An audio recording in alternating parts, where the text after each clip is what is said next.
Le wagon s'est arrêté sur le sentier gelé et le père de June n'a pas dit un mot. Il descendit, se promena à côté de ses côtés et la tira du siège comme si elle était des bagages. Ses poignets étaient crus de la cor-brûle, sa joue toujours piquée de la gifle ce matin-là. Il n'y avait pas eu d'adieu, pas de question, juste l'écho de sa voix. C'est votre honte. Vous vivrez avec ou mourrez avec. Je n'aurai pas votre péché pourri cette maison. Puis il se retourna et descendit en bas de la montagne, ne regardant jamais une fois en arrière. Elle avait 17 ans, pieds nus dans la neige, le ventre commençant à gonfler sous sa robe déchirée. Et l'homme debout sur le porche n'a même pas cligné des yeux. Il suffit de la jeter un coup d'œil, puis de pointer vers la porte de la cabine. Pas de mots, aucun geste d'aide. Il se tourna et se dirigea vers un hangar, comme si elle n'était pas différente du sac de flux laissé à côté d'elle. La porte s'ouvrit seule, tandis que le vent poussait derrière elle. À l'intérieur, Firelight clignote sur des murs en bois. Un lit brut, un bassin rouillé, un fusil de chasse monté au-dessus du foyer. Et le silence. Elle intervient lentement. La porte se referma derrière elle sans une main dessus. Ses bras se replièrent sur son ventre, protecteur. Pas du froid. De tout le reste, elle ne s'est pas assise, n'a pas bougé. Juste se tenait au centre de cette pièce inconnue, creux et stupéfait. Puis le bruit des bottes sur le porche. L'homme est rentré, plus grand qu'elle ne se souvient, un loup en train de fouiller sur ses épaules, la neige fondant dans sa barbe. Il se dirigea vers le feu, laissa tomber 2 lapins sur le sol, et sans la regarder, a commencé à les écorcher. Elle l'a regardé. Sa voix craqua. « Quel est ton nom ?» Il n'a pas levé les yeux. « Je viens de marmonner. »« Rurk ?» Silence à nouveau, plus serré cette fois. Ses mains tremblaient, ses lèvres tremblaient. Et encore, elle a demandé. « Que voulez-vous de moi ?» Il a vidé le lapin en un seul mouvement propre. « Je ne t'ai pas demandé. » Les jours se sont brouillés. La neige s'est empilée contre les murs de la cabine. Rurk est parti chaque matin avant l'aube, est revenu après le crépuscule avec de la viande ou du bois de chauffage, parfois les deux. Il n'a jamais dit où il est allé. Elle n'a entendu que des coups de feu lointains, la fissure d'une hache, des oiseaux fuyant dans les arbres. Il ne l'a jamais touchée, jamais rien demandé, à peine la regardé. Joint à nettoyer parce que cela a donné à ses mains quelque chose à faire. Elle cuit maladroitement, brûlant ses doigts plus d'une fois. Son père ne l'avait jamais laissé près du foyer. C'était le domaine de sa mère jusqu'à ce qu'il est mort. Le 5e matin, elle s'est réveillée en rouge. Le sang a trempé le devant de sa robe. Épais, mouillé. Son cri a déchiré la cabine comme un couteau. La porte s'ouvrit. Rurk se tenait là, neige sur ses épaules, hache toujours en main. Elle serra son ventre, sa voix haute et sauvage. « Je saigne. Il est trop tôt. Je ne peux pas. Je ne sais pas. » Il n'a pas hésité. La hache a chuté. Il a croisé la pièce en 3 progrès et l'a balayée dans ses bras. Aucune autorisation demandée. Pas de mots. Il l'a posée doucement sur le lit et a disparu pendant seulement quelques secondes, en retournant chaque fourrure qu'il possédait, un bassin d'eau bouillonnant par le feu et des mains qui ne tremblaient qu'une seule fois alors qu'il travaillait pour arrêter le saignement. June chuchota à travers des dents serrées, encore et encore. « S'il vous plaît pas le bébé. S'il vous plaît pas le bébé. S'il vous plaît pas le bébé. » Les heures traînaient. Les crampes se sont relâchées. Le sang a ralenti. Et elle ne l'a pas perdu. Cette nuit-là, il s'est assis à côté d'elle sur le sol, de retour au mur, regardant le feu comme si ça lui devait quelque chose. Elle tourna la tête vers lui, la voix calme, dépensée. « Vous vous en souciez. » Il n'a pas bougé. Je n'ai pas cligné des yeux. Ne te flattera pas. Mais sa voix a craqué quand il l'a dit. Et elle n'a rien dit de plus. Elle a juste écouté le feu craquer et le souffle régulier de l'homme qui n'avait pas souri une fois, mais l'avait porté comme elle pourrait se casser. À la 2e semaine, quelque chose a changé. Rurk n'a jamais parlé plus de quelques mots à la fois, mais June a commencé à remarquer les petites choses. Un 2e bol à côté du sien au dîner. Une couverture pliée près du foyer, propre et nouvelle, bien que personne ne lui ait remis. Ses bottes ont dépassé la semelle. Réparées sans un mot. Il n'était pas cruel. Mais il n'était pas gentil non plus. Il était autre chose. Puis la tempête est venue. Il a hurlé sur la montagne comme une bête, les piégeant à l'intérieur de la cabine pendant 5 longs jours. La neige a enterré le porche. Les volets secouaient. Le feu brûlait constamment, mais la nourriture devint rare. Il ne parlait que lorsque cela est nécessaire. « Donne-moi ce pot. » Il y a une fuite par l'obturateur. « Mangez ça. Il fait chaud. » Mais la troisième nuit, June a glissé sur la glace juste à l'extérieur de la porte. Dure, elle a touché le sol avec un cri. La porte s'est ouverte. Ruurk était là instantanément. Sa voix s'est cassée, plus forte qu'elle ne l'avait jamais entendue. « À quoi pensiez-vous sortir comme ça ?» Elle grimaça, berçant son coude. « J'avais besoin de neige pour l'eau. Je vous ai dit que je l'obtiendrais. » « Tu dormais. » Il traversa la pièce rapidement, saisissant des bandages, se dirigeant vers elle. Elle tressaillit. Il s'est arrêté froid. Sa voix tomba bas. « Je ne suis pas ton père. » Elle leva les yeux, surpris. Il s'accroupit. « Plus lent maintenant. D'où?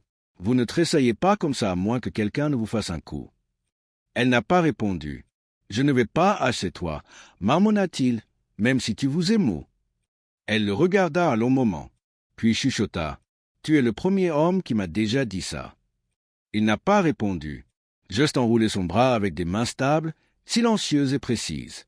Cette nuit-là, elle n'a pas dormi par terre. Elle s'est assise sur le lit. Et quand les larmes sont venues, silencieuses, honteuses, il ne parlait pas. Il s'est juste assis avec elle, écoutant. La fièvre est venue sans avertissement. Une nuit, elle allait bien. Le suivant, trempé de sueur, dedans bavardant, respirant peu profond et rapide. La pièce tourna. Sa peau brûlait. Elle a essayé de l'appeler, mais sa voix faisait à peine un bruit. Et pourtant, d'une manière ou d'une autre, sa main était déjà là, sur son front. Cool, constant. Il n'a rien dit. Il suffit de boulonner à la porte, de se brouiller la mule et de disparaître dans le blanc. La tempête ne s'était pas relâchée. Si quoi que ce soit, il avait épaissi. Elle ne savait pas jusqu'où il était allé, ni où. Seulement qu'il ne partait que du désespoir dans ses yeux. Il était parti 2 jours. À son retour, elle a entendu la porte griller, les bottes traînent. Son visage était rouge et brûlé. Ses lèvres se fissurent et saignaient. Ses mains près du noir du froid. Mais il avait des herbes, tissu, un ballon de quelque chose de chaud qu'elle n'a pas reconnu. Elle l'a siroté. Dormi. Quand elle s'est réveillée, la fièvre s'était cassée. Et Ruurk, il avait l'air pire qu'elle. Décharné, aux yeux creux, silencieux. Elle avala. Sa gorge me faisait mal. Vous auriez pu laisser la fièvre faire le travail. Il cligna des yeux une fois, ne l'a pas regardé, puis secoua la tête. Je ne suis pas ton père. C'était tout, mais c'était suffisant. Le printemps est venu lentement, se frayant un chemin à travers la glace et la boue. Le sentier s'est ramolli. La neige s'est retirée du bord de la cabine. Mais le froid s'attarda, comme s'il ne voulait pas lâcher prise. Le ventre de June est devenu stable et calme sous sa robe usée. Ruurk n'en a jamais parlé. Je n'ai jamais demandé à quel point elle était. Mais elle a vu la façon dont ses yeux tombaient quand elle se déplaçait trop vite. La façon dont il avait remarqué même lorsqu'il a fait semblant de ne pas le faire. Il a bouilli son eau de bain sans qu'on lui demande. Pain gauche près du foyer. Et quelques matins, June a trouvé de petites sculptures en bois sur le rebord de la fenêtre. Fox, oiseau, servait des jambes inégales, à gauche comme s'il s'était promené seul. Il n'a jamais dit qu'il était les siens. Elle n'a jamais demandé. Puis un soir, Ruurk est revenu avec plus que le matz. Un chien, scraggly, affamé, claudication. Il s'est effondré à ses pieds près du porche et n'a pas bougé. Il l'a apporté sans un mot. À la lumière du feu, June s'est agenouillée à côté de la fourrure emmêlée et a caressé son côté. « Tinder » dit-elle doucement, parce qu'il a pris rapidement la chaleur. Ruurk n'a pas répondu. Je viens de tourner le dos et a aiguisé sa lame avec de longs coups délibérés. Cette nuit-là, le vent a hurlé à travers la cheminée. Le chien gémit dans son sommeil. Sans un mot, Ruurk a posé une autre peau près du foyer. A poussé près de près. 3 jours plus tard, le chien ne quitterait pas June. Elle se gratta derrière son oreille, la regardant se pencher sur ses genoux. Je suppose qu'il a décidé à qui il appartient. Ruurk ne parlait pas, mais il n'a pas non plus caché le fantôme d'un sourire tirant au coin de sa bouche non plus. C'est arrivé une nuit après le souper. Juin était assis sur le lit, la frottant le dos. Le bébé avait donné des coups de pied plus forts ces derniers temps, comme s'il savait que quelque chose s'était déplacé. Ruurk se tenait près de la fenêtre, regardant dans l'obscurité. Le silence s'était étiré trop longtemps. Puis il a parlé. Sa voix était basse. « Prudent, jusqu'où êtes-vous » Elle cligna des yeux. Il n'avait jamais posé de questions comme ça. « Ne la regarde pas. Pas comme ça. 6 mois. Donnez ou prenez. » Il hocha la tête. N'a pas bougé. « Le père est-il parti » Elle baissa les yeux. Ses mains se plissaient serrées sur ses genoux. Ce n'était pas un père. Pas vraiment. Il était le fils du prédicateur. Ruurk est resté silencieux. Elle continua, la voix s'amincissant. Il a promis qu'il m'épouserait. J'ai dit qu'il m'aimait. Nous nous sommes rencontrés derrière l'école tous les jeudis après la chorale. Je pensais que cela signifiait quelque chose. Elle a donné un rire amer. Il s'avère que je voulais dire moins que pour lui. Quand je lui ai dit que j'étais en retard, il a dit à son père que je l'avais séduit. J'ai dit que j'essayais de piéger un homme de Dieu. Ses yeux se levèrent pour rencontrer Ruurk. Tu sais ce que mon père a fait après ça? La mâchoire de Ruurk se resserra, mais ses mains sont restées en vrac à ses côtés. Je suis désolé, dit-il tranquillement. June regarda. Pourquoi? Pour comment ils vous ont traité. Il ne l'a pas dit comme s'il essayait de le réparer. Il a dit que c'était comme s'il savait que ça ne pouvait pas être défait. Elle avala. Alors pourquoi tu m'emmènes? Il a hésité. Je devais ton père. Se piquer. Elle détourna les yeux. Il a continué. Il m'a sauvé la vie une fois. Sa voix s'est brisée. Alors, il vous a donné une fille en échange. Une enceinte. Je ne savais pas, a déclaré Ruurk. Il a dit qu'il avait quelqu'un qui avait besoin d'un endroit. A dit qu'elle était difficile. Le mot a atterri comme une pierre. Je n'ai pas posé de question, a-t-il ajouté. Je pensais que ce serait une autre bouche, une autre main pour la cuisson. Il la regarda alors. Puis j'ai vu ton visage, les ecchymoses, la façon dont tu te tenais les bras. Ce n'était pas difficile. Cela a été abandonné.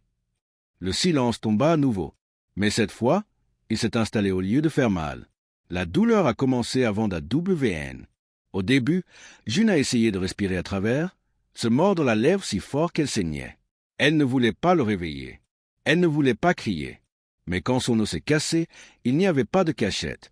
Le cri a quitté sa gorge avant qu'elle ne puisse l'arrêter, et Ruurk était à ses côtés en quelques secondes. Pas de panique, pas de question. Il vient de bouger. Au bouilli. Dégage le sol. Construis le feu plus haut.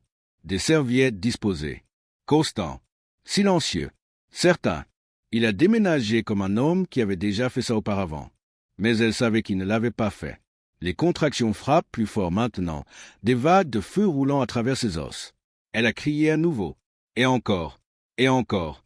Ruurk s'agenouilla à côté d'elle, lui tendit la main, la laissant écraser ses doigts.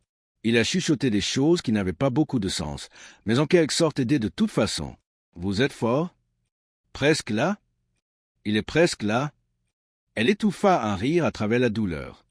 Comment savez-vous que c'est un île? Je ne le fais pas, a-t-il dit. Se sent juste comme un. Mais quand le bébé est venu, rouge et brut et hurlant avec une rage, seuls les vivants savent, ce n'était pas un garçon. C'était une fille, minuscule, parfait, cheveux noirs, les poings bouclés comme des étoiles. June s'engueule, pas de la douleur, de quelque chose de plus profond, quelque chose entier. Ruurk a coupé le cordon, enveloppé doucement l'enfant. Je l'ai remise comme s'il offrait un miracle. Elle regarda sa fille, tremblant d'épuisement et de crainte. La voix de Ruurk était rauque. Comment allez-vous lui nommer? Jean n'a pas levé les yeux. Espoir? Il hocha la tête, les yeux vitraux en les regardant tous les deux. C'est tout ce que je ne pensais pas avoir. June sourit faiblement. Et je ne l'avais pas sans toi. Il secoua la tête. Vous auriez survécu. Elle a chuchoté. Pas comme ça. Cette nuit-là, alors que le bébé dormait dans les bras de Juin, Ruurk a entraîné le lit de lit plus près du foyer, déposé une deuxième chaise, puis assis à côté d'eux, et est resté. 3 jours après l'arrivée du bébé, il a été frappé à la porte de la cabine. Pas fort, juste 2 rappelants et délibérés. Juin emmaillait le bébé. Ruurk aiguisait sa lame. Les deux ont gelé. Qui venait si loin? Chuchota-t-elle. Ruurk n'a pas répondu. Il se tenait juste, croisait la porte et l'ouvrit lentement. Sur le port se tenait un garçon. 15, peut-être 16. Mince, bout sur ses bottes. Il tenait son chapeau dans les 2 mains, comme si cela pourrait l'empêcher de s'effondrer. « Monsieur, dit-il, la voix craquant. Vous travaillez ?» Ruurk hocha la tête une fois. Rien de plus. Le garçon le regarda devant la cabine. « Vous avez une fille ici nommée June ?» La main de Ruurk se contracta près du cadre de la porte. « Qui demande ?» Le garçon se lécha les lèvres. « Je suis son frère ?» Juin se tenait si vite que la chaise a renversé derrière elle. Quoi? Le garçon a tendu le cou. Son visage s'est éclairé quand il l'a vu. June, ils ont dit que vous étiez mort. Son souffle a pris comme s'il n'avait nulle part où aller. Elle sorta dans la neige, pieds nus, enfant toujours dans ses bras. Je ne comprends pas, murmura-t-elle. Le garçon s'avança. Prudent. Père a dit à la ville que vous vous êtes enfui. J'ai dit que vous nous aviez honte et que vous étiez probablement dans la rivière maintenant. Mais alors Ma est tombée malade. Elle m'a dit la vérité. M'a dit où il vous a emmené. La mâchoire de Rurk se resserra. Pourquoi venir maintenant? Le garçon a avalé fort. Parce que P.A. est parti. À partir de la nuit après que le shérif a commencé à poser des questions sur le fils du prédicateur et de l'argent silencieux. La ville tourne. Les gens posent des questions. Il a de nouveau regardé June, voix plus douce. Et Ma a dit de vous trouver. J'ai dit de vous ramener à la maison si je le pouvais. June baissa les yeux sur le bébé dans ses bras, puis vers le garçon sur le porche, si mince et usé. Sa voix était à peine au-dessus d'un souffle. Je le suis déjà. Le lendemain matin, Seth s'est assise raide à la table tandis que Juin remuait de l'avoine sur le feu. L'espoir a été emmitouflé contre sa poitrine, se tordant dans le sommeil. Sa voix était silencieuse. Maman est malade. Juin a fait une pause. Quel genre de malade? Ses poumons. Elle tousse des trucs sombres. Ils disent qu'elle ne durera pas avant l'été à moins qu'elle n'ait de l'aide. Elle se tourna du poil. Et tu es venu ici seul? Il hocha la tête. N'avait pas le choix. Nous n'avons pas d'argent pour les médecins. Et maman, elle a continué à dire qu'elle devait vous revoir. A dit qu'elle avait besoin de demander votre pardon. Juin était assis lentement, le cœur battant. La colère se leva d'abord, prête, mais il n'a pas atteint la surface. Quelque chose de plus lourd l'a étouffé. Chagrin, peut-être, ou juste la fatigue. Sa voix craqua. Pourquoi ne l'a-t-elle pas arrêté? Quand il m'a battu, quand il m'a donné comme si j'étais du bétail, la voix de cette était petite. Elle a essayé. Je jure qu'elle l'a fait. Mais il lui a dit que si elle avait parlé contre lui, il l'enverrait la même chose que vous.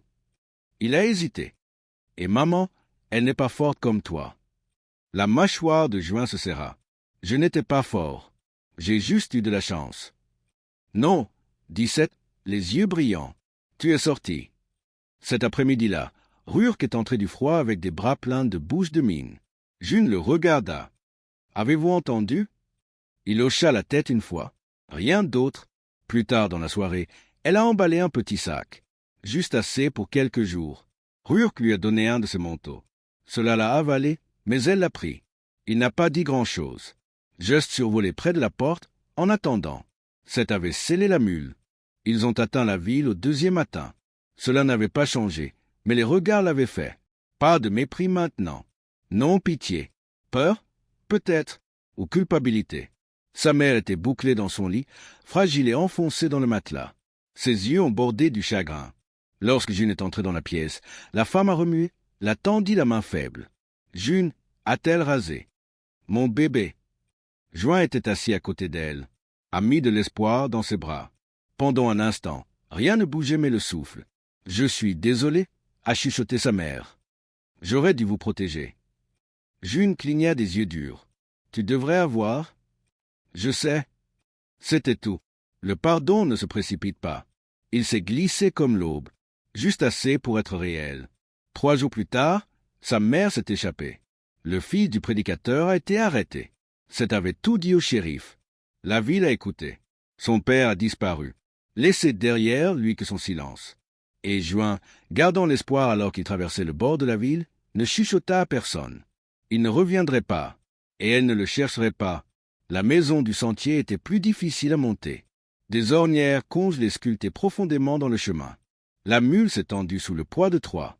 Juin à tour de rôle, berçant l'espoir se fermer sous les plis du manteau de Rurk.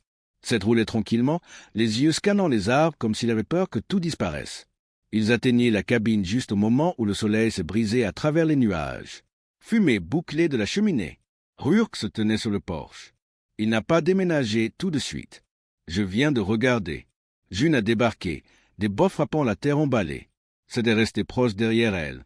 L'espoir se déplaça dans ses bras, clignotant à la lumière froide. Rurk s'avança. Ses yeux passaient du bébé au garçon à son visage. Il ne souriait pas, mais quelque chose dans ses épaules s'est relâché. Sa voix était basse. « Tu es revenu. » Elle hocha la tête une fois. « Stable. Je t'ai dit que je le ferais. » Plus de mots étaient nécessaires. Ils ont traversé le porche ensemble et est entré à l'intérieur. Ils se sont installés dans quelque chose qui ressemblait à un rythme. Pas parfait, pas facile, mais réel. C'est a pris des corvées comme quelqu'un qui a peur d'être renvoyé. Il a coupé du bois, nettoyé des outils, récupéré de l'eau avant qu'on lui demande. June cuite, cousue, a tenu l'espoir de toutes les chances qu'elle pouvait. Le berceau rure qu'avait commencé était terminé maintenant, des coins lisses en bois de poupin, gravés de renards et de hiboux. Il ne l'a jamais mentionné. Je viens de le laisser par le foyer comme s'il avait toujours été là. Et Rurk, il a essayé. Il ne l'a jamais dit à haute voix. Je ne saurais pas comment. Mais cela a montré. Lorsque l'emprise de cette hache était erronée, Rurk l'a corrigé, malheureusement, sans écorce ni morsure. Lorsqu'il a ramené un match supplémentaire à la maison, il l'a simplement mis et est retourné au travail. Une nuit, les trois étaient assis près du feu. Hope a dormi dans le berceau. Le vent gémit à travers les volets. Juin a mentionné l'eau, se tenait pour aller chercher de la neige. « Je vais l'obtenir » a déclaré Rurk, atteignant déjà son manteau.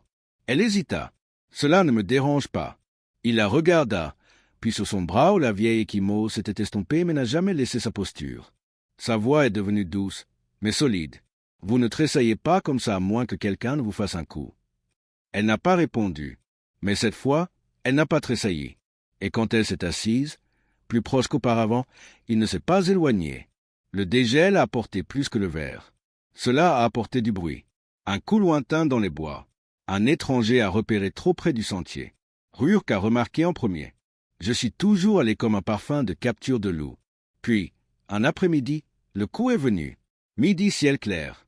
Feu tranquille. Rurk ouvrit la porte. Un homme se tenait là, manteau long, fusil de chasse sur le dos, un badge épinglé à sa poitrine. « Je suis le maréchal Bram », a-t-il déclaré. Entré de Deville, à la recherche d'une fille nommée June. June sorta des ombres, obtitubait elle contre elle. « Pourquoi ?» Il avait l'air surpris. « Je ne m'attendais pas à ce que vous vous montriez. Vous avez pensé que vous couririez. » « J'ai fini de courir. » Le maréchal hocha la tête. Il y a des ennuis en ville. Le fils du prédicateur, il n'a pas pris la gentillesse d'être arrêté. Les gens émouvants de son père. Certains veulent du sang. Ils vous blâment. June n'a pas tressailli. Ils m'ont déjà blâmé une fois. Derrière elle, la main de Rurk se déplaça légèrement près du cadre de la porte. Il n'a pas tiré son arme, mais la tension dans ses épaules était suffisante. Bram baissa la voix. « Votre frère, Seth, il a parlé, a dit toute la ville ce que votre père a fait. Et les gens, ils écoutent. » Il regarda le garçon par le feu. Kid n'est plus un garçon. Il se bat comme un homme. Puis il a basculé son chapeau, se tourna et partit. Aucune menace, pas de commande, juste avertissement. Cette nuit-là, Rurk se tenait près de la porte plus longtemps que d'habitude. Une main sur le cadre, l'autre jamais loin du fusil. June a secoué Hope par le feu. C'était resté proche. Pas effrayé, au niveau, vigilant. Le calme tenait comme un souffle. « Pensez-vous qu'ils viendront » demanda June. Rurk n'a pas menti. Peut-être. Il la regarda alors, quelque chose de fer dans sa voix. « Et s'ils le font, ils ne me traverseront pas. » 2 nuits plus tard, ça a commencé. Seth les a vus en premier, 3 ombres se déplaçant bas sur la ligne des arbres. Lents, armés, pensant qu'ils n'avaient pas été repérés. June se précipita pour bercer Hope, chuchotant de douces prières alors qu'elle la détendait. Rurk a attrapé le fusil du manteau. « Ils ne s'arrêteront pas pour parler », a-t-il déclaré. June a rencontré ses yeux. « Nous n'avons pas à rester.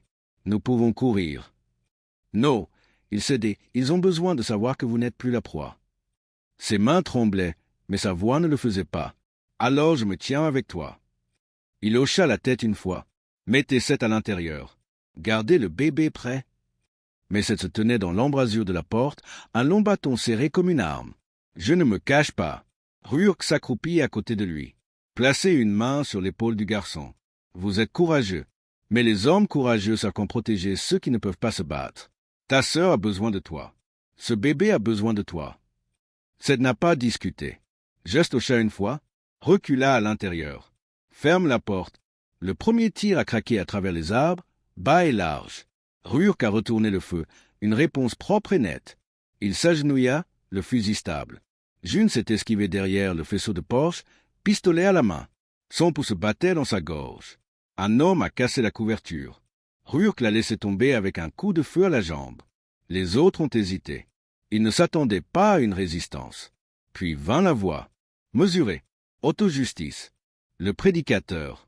Je suis venu parler seulement, a-t-il crié. Ruurk n'a pas baissé son arme. Vous avez amené des armes à feu pour parler.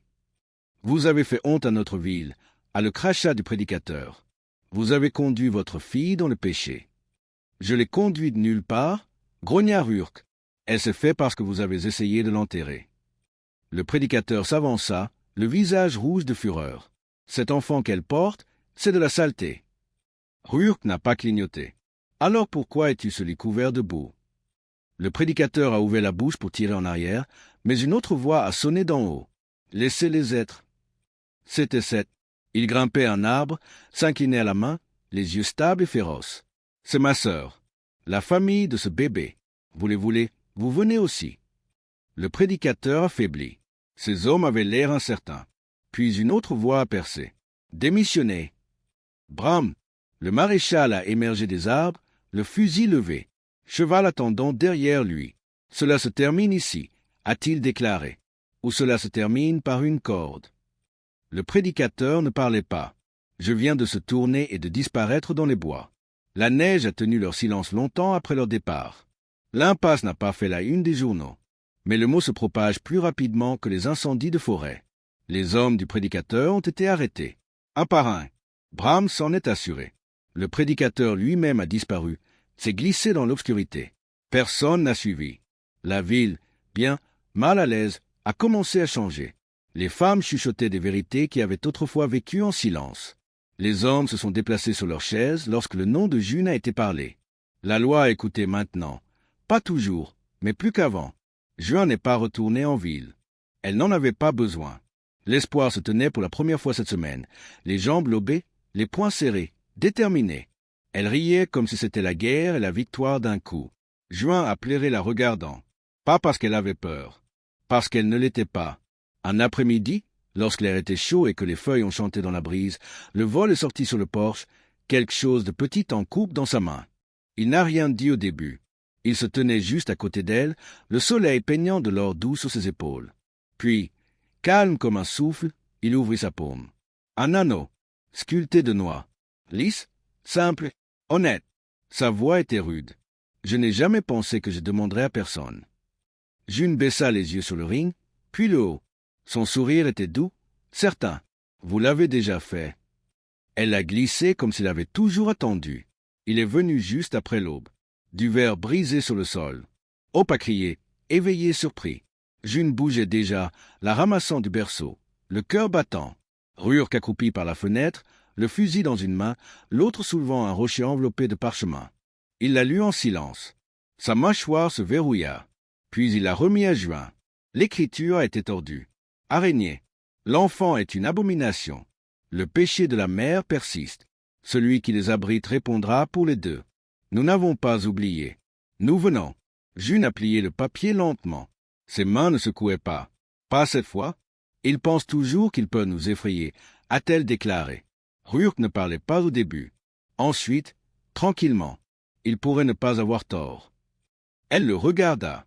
Pas parce que nous sommes faibles, a-t-il ajouté, mais parce que nous avons quelque chose à perdre maintenant.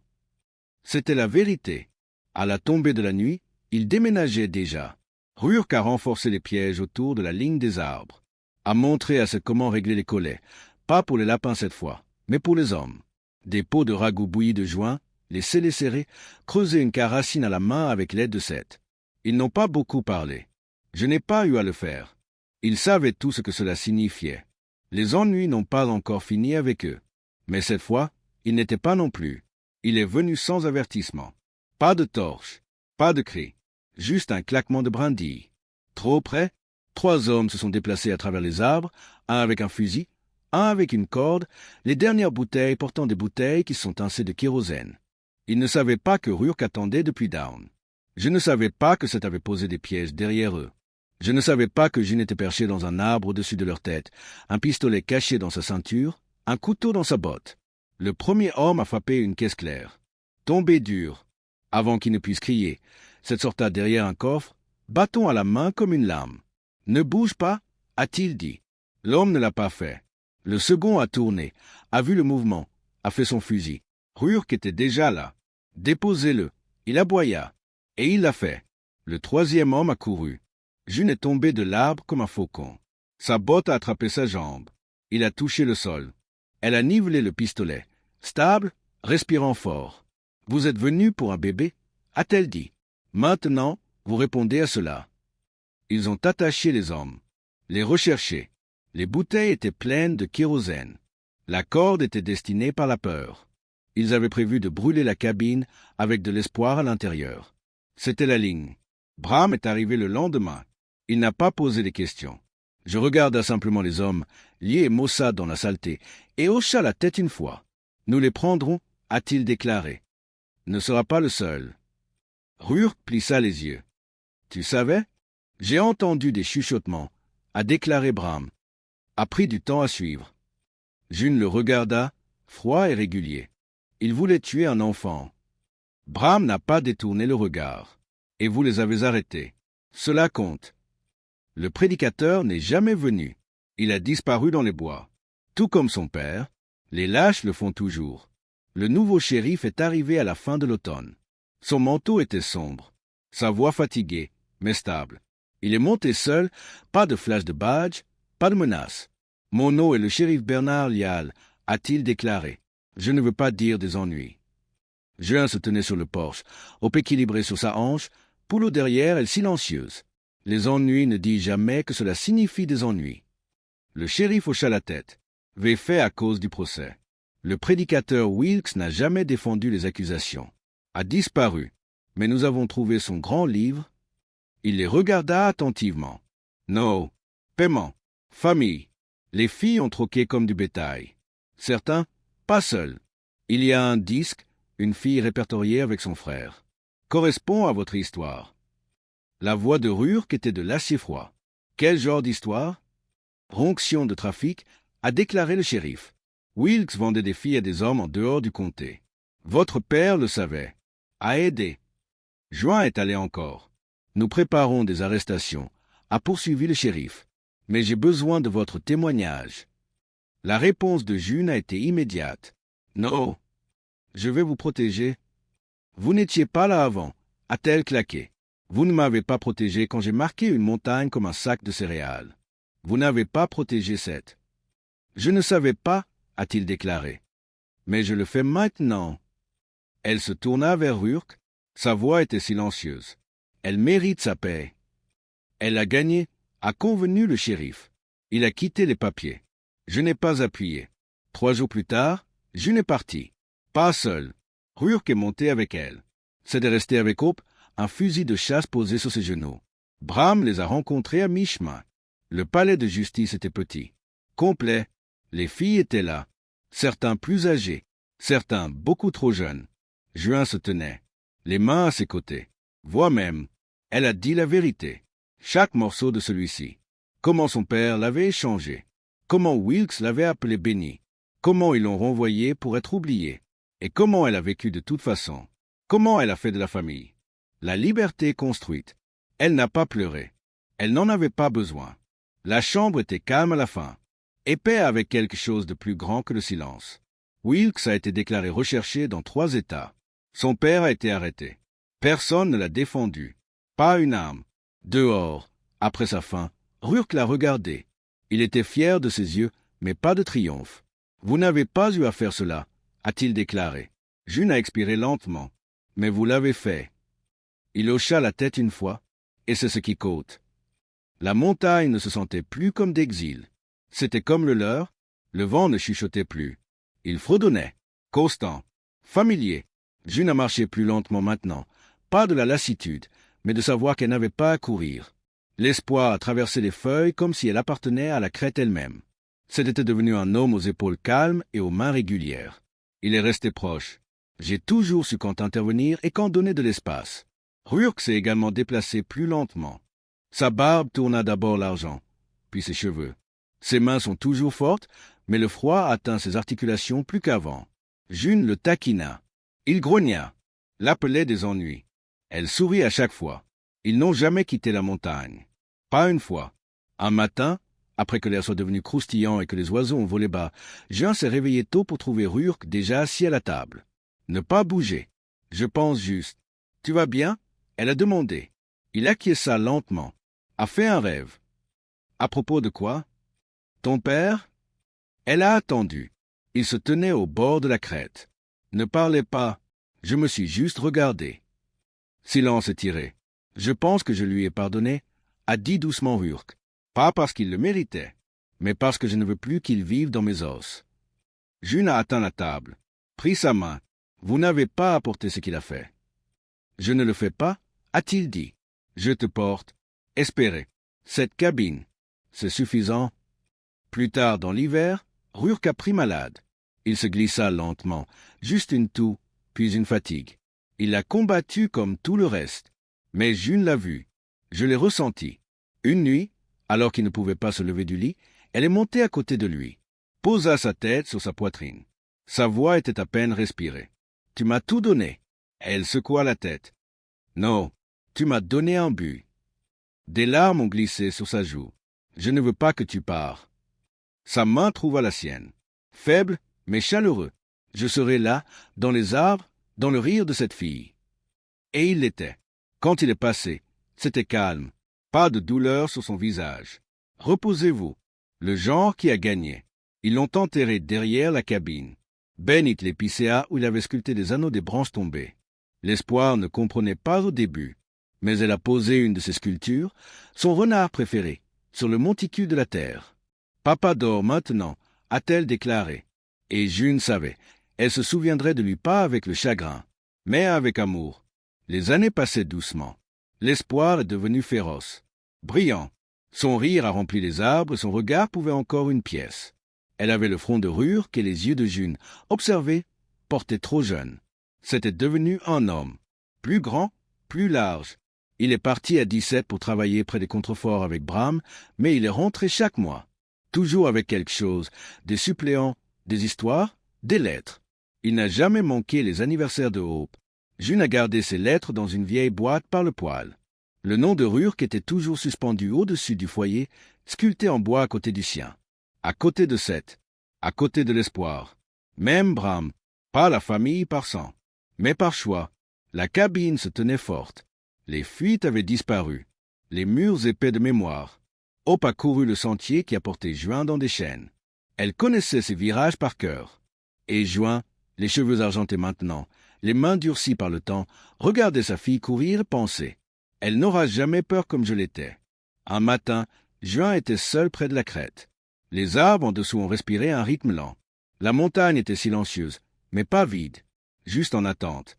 Le vent tira sur son châle. Elle l'a laissé. Elle ne craignait plus le froid.